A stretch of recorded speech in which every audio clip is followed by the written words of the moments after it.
Hello and welcome. Today I'm going to be showing you how to scan something and then upload it into Google Classroom. I'm using an iPad, but if you're using a different tablet or a mobile phone, this should work just as well using the similar apps.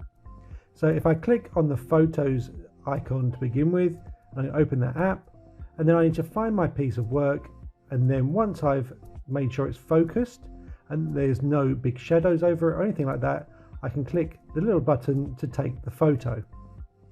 And then this will go into my photos. But a different way of doing this is with a scanning app such as Adobe Scan.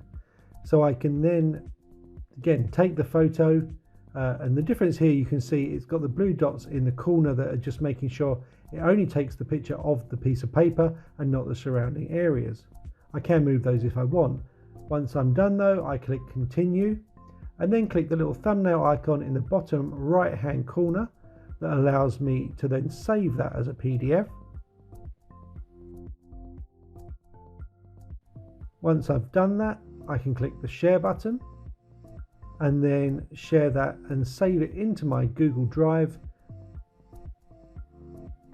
So I can save that into my Google Drive, making it easy to then share in Google Classroom.